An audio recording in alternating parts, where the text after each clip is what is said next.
accompanied by the Harvey family.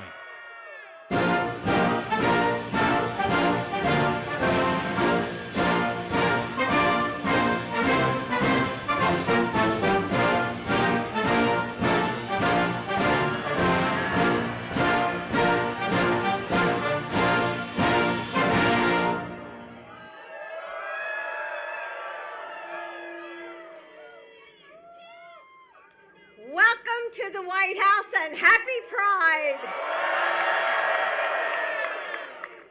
The Pride celebration is always one of the most exciting events at the White House. But this year we wanted to do something a little different than before. Not just a reception that recognizes the leaders and the activists of this movement, but an all-American picnic here on the South Lawn. Celebrating you, America's LGBTQ families. We're grateful to the Gill Foundation who helped make today possible, as well as all of those organizations who work to bring hundreds of families together from across our country. It's such an honor to be here with all of you and to see so many of our friends. And as I look around at this crowd, I'm reminded that you're not just leaders and icons. You're parents trying to figure out what to make for tonight's dinner. You're kids who are hoping to spend every minute at the pool this summer. And your friends who drop off meals when someone is sick. All of us want what everyone else wants. The chance to be who we are and love who we love and make a good life for our families.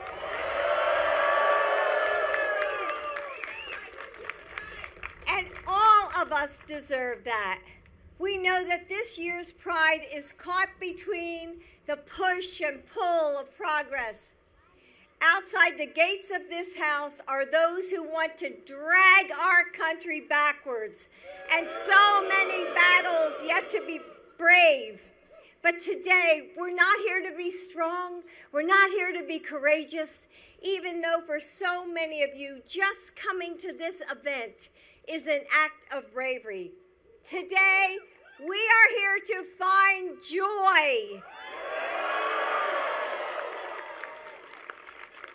We want our kids just to be kids, running around and, hey, eating too much sugar. To laugh with the friends that we wish we saw more often. To find solace in the arms of people who see us for who we are. To celebrate the beauty and the resilience of this community. The author, you know I'm an English teacher, you had to get a little bit.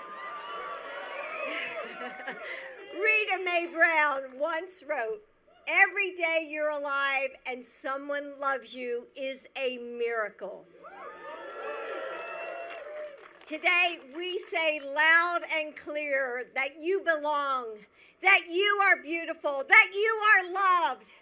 That's the miracle that carries us through the darkest times, that gives us hope for the future that we all want, that strengthen us for the fights ahead. And when you leave here to go back to the place that needs so much change, take that miracle with you. Let it remind you that you don't have to face those battles alone. You are never alone, and you are loved. Thank you for celebrating with us today.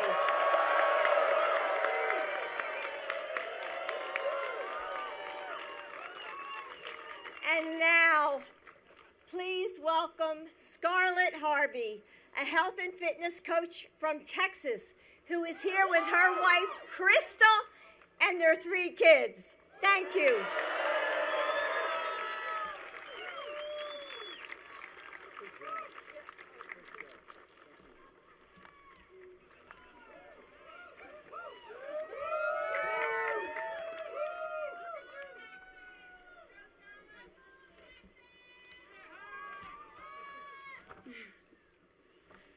Hello and happy Pride. We are the Harvey family, and we're thrilled to be here at the White House for this incredible celebration of joy with the LGBTQ plus community and friends from across the country. We live in Houston, Texas, with our 3 kids. 12-year-old Jocelyn, 4-year-old Liam, who couldn't join us today, and Christopher, who will be 1 later this year on Pride. My wife, Crystal, is an elementary physical education teacher, and I am a health and fitness coach. Growing up in Texas and knowing I was part of the LGBTQ plus community, I had to hide my true self. I never knew if I'd be able to marry the person I love or have kids. But look at where I am today, together with my wife and kids at the White House.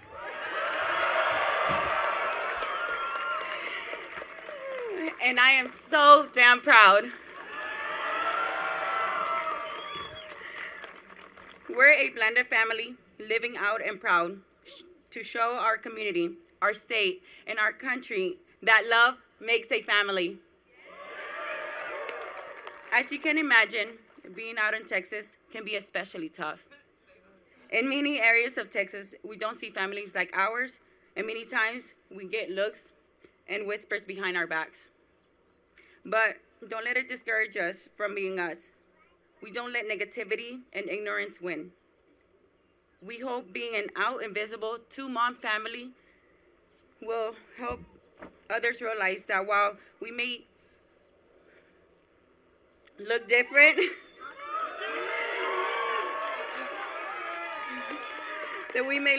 than their family, there's so much we have in common.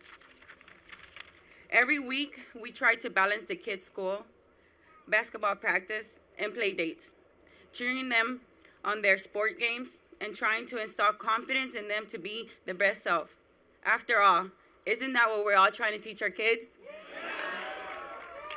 We teach our children that everyone is unique and we must not only accept their uniqueness, but embrace it and celebrate it. We show our children that love and what love looks like. We practice kindness and respect to all. We try to be examples not only for our kids, but to anyone else's and anyone who sees us. We always be proud of our family and proud of our love.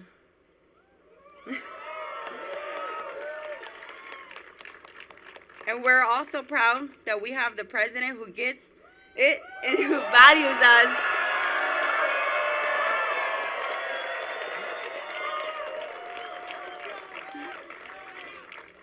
And knows that love makes a family.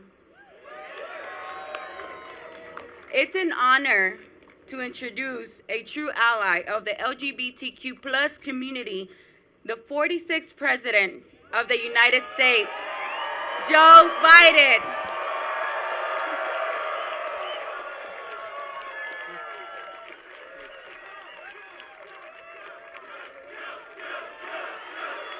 Hello, hello, hello.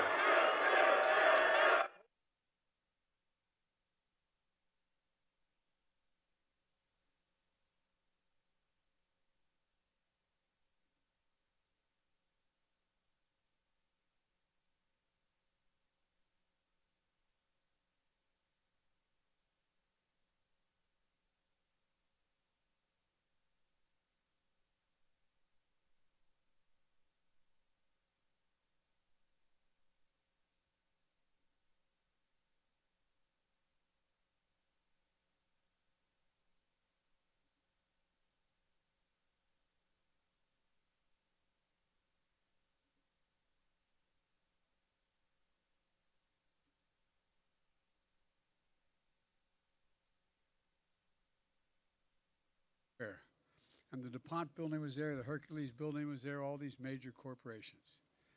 And I was getting out of the car to go in the city hall. And there were these 2 well-dressed men standing in a corner, and the light changed. They kissed each other and went in different directions. One went to the DuPont building, one went to the Hercules building. And I'd never seen that before. I looked at my dad. He looked back at me and said, "It's simple. They love each other. It's simple."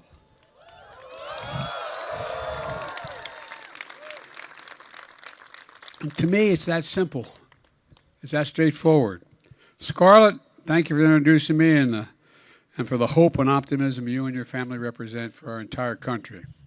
And to all of you, happy Pride Month. Happy Pride Year. Happy Pride Life. We're joined today by leaders across our administration, which has more proud staff at every level than any administration in American history. Our Secretary of Transportation, Pete Buttigieg. And we have the first and second transgender Americans to be confirmed by the United States Senate in history. Assistant Secretary of Health and Human Services, Admiral Rachel Levine. And Undersecretary of Defense, Sean Skeely. And by the way, I'm proud that back home in Delaware, the first transgender state legislator in American history, Sarah McBride. I also want to thank two people who couldn't be here, but who made this possible. My dear friend Tim Gill and his husband Scott Miller, who's doing a terrific job as my ambassador to Switzerland. And it's wonderful to welcome all of you and over 1,000 Americans from all across the country. We're gathered here today to honor the extraordinary, and I'm not being solicitous, the extraordinary courage and contribution of the LGBTQ community, to celebrate their legacy and their progress. We welcome to the largest Pride Month celebration ever held at the White House, but just the beginning. Jill and I, Kamala and Doug, the entire administration, doing everything we can to advance equality for the LGBTQ community in our nation, the entire nation. As Commander-in-Chief, I was proud to have ended the ban on transgender Americans serving in the United States military. I signed an historic executive order strengthening civil rights protections for, he's running from me, I don't know where he's going. Do that again, man, you're a sprinter, you can. I don't know, he's running to something or from something, I don't know. But look, we put protections for housing, employment, healthcare, education, and the justice system. We're combating dangerous and cruel practices of conversion therapy.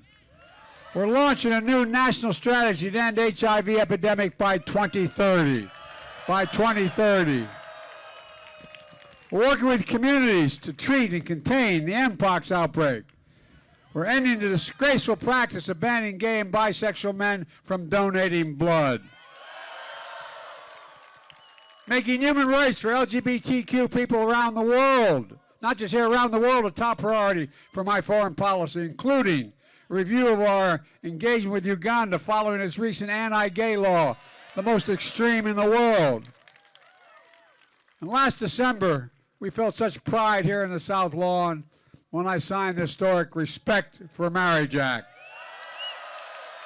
It protects the marriage of same-sex and interracial couples. But for all the progress we made, we know real challenges still remain. When a person can be married in the morning and thrown out of a restaurant for being gay in the afternoon, something is still very wrong in America. That's why the Congress must pass and send me the Equality Act to codify protections for the LGBT community. Joining us today are survivors of the Club Q and Pulse, the shootings that took place, who remind us why we must fully implement the significant gun law that we passed, the most significant in 30 years that I signed. But it's not done yet. We have to ban assault weapons. And, you know, when families across the country face excruciating decisions to relocate to a different state to protect their child from dangerous anti-LGBTQ laws, we have to act. We have to act as a nation. We need to push back against the hundreds of callous and cynical bills and laws introduced in states targeting transgender children, terrifying families, and criminalizing doctors and nurses. These bills and laws attack the most basic values and freedoms we have as Americans. That's not hyperbole, that's a fact. There's quite a ways. the right to be yourself, the right to make your own health decisions, the right to raise your own children. I recognize for a lot of folks across this country, maybe it's not you, your kid, your family member going through whatever a transgender child and family is going through, but I think we all agree, if it were you, you'd want the space to figure it out with your family and your doctor, not being told by anybody. Look, I think we can all agree, no one should have to fear for their safety in this country. No one should be singled out or demonized or made to feel less than anyone else. There are some things we should never question or put at risk. Your life, safety, your dignity, they can never be put at risk. And they are still. You know, too many people in the LGBT community are worried and afraid about their future and their safety. So today, I want to send a message to the entire community, especially to transgender children. You are loved. You are heard. You are understood. And you belong.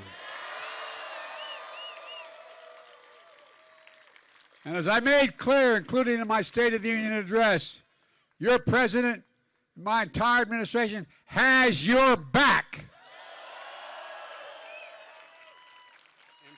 We see who you are, made in the image of God, deserving of dignity, respect, and support. 2 days ago, I announced a series of new initiatives we're taking to protect the LGBTQ community. First, ensuring your physical safety. Whether you're organizing a pride parade, running a small business, or just trying to focus at school, you shouldn't have to deal with bomb threats, harassment, and violent attacks. That's why the Department of Homeland Security, with the support of the Department of Justice and the Department of Health and Human Services, is launching a safety partnership that's going to provide critical training and support to the community, dedicated resources to better protect festivals, marches, community centers, and businesses, to better protect healthcare providers serving the community, and help folks report hate crimes. Second, we're taking on these civil rights violations because that's what they are. For example, we're addressing how the growing threat to book bans may violate the federal civil rights laws when they target LGBTQ students or students of color and create hostile classroom environments. Third, we're investing in the future of LGBTQ kids. Last year, we launched a nationwide crisis hotline, the LGBTQ youth who are feeling isolated and overwhelmed. If you need help, if you're worried, if you're just concerned, not sure what to do, you need somebody to talk to, you can now pick up the phone and call 988 and talk to a counselor who can give you help.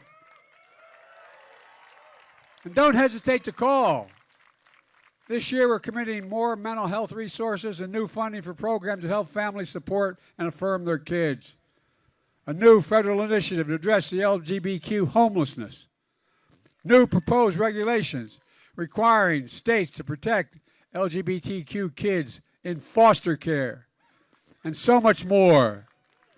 Let me close with this. I know it's hot out there, and you're probably, when's the man going to finish?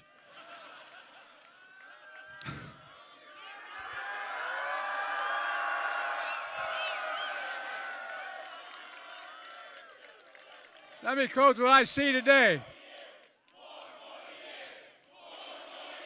Well, thank you. Well, let me close with what I see today at the White House. And I mean this from the bottom of my heart. I see families who testified in state capitals against laws stripping them of their freedom.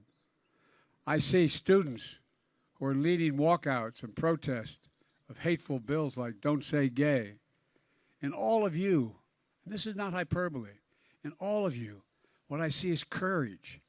I mean it sincerely. From the bottom, I see courage. Courage.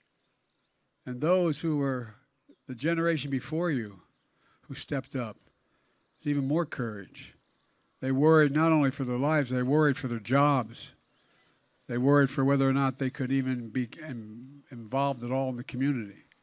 Imagine what it took 40 years ago to stand up and say, I'm gay. What would have happened? No, I mean, people who had to fear for their lives just acknowledging it. Just acknowledging it. We all talk about courage. Well, I see more courage in this lawn than I've seen in any time in the recent past. But the thing about y'all is, you not only are about courage, you generate so much hope for people. Hope and light. You enrich every part of American life. Educators, entertainers, entrepreneurs, athletes, actors, artists, scientists, scholars, diplomats, doctors, service members, veterans, and so much more. As I said, I mean this, I swear to God. You're some of the bravest and most inspiring people I've ever known. And I've known a lot of good folks. You set an example for the nation and, quite frankly, for the world. You know, we all move forward when we move together, with your joy, with your pride lighting the way. So today, let us proudly remember who we are. The United States of America. And there is nothing beyond America's capacity when we decide to do it together as you're doing today. We shall get better every single year. Happy Pride. Enjoy the celebration. And in just a few minutes, Jill's going to come back and introduce a performer who embodies joy of this community. God bless you all, and may God protect our troops.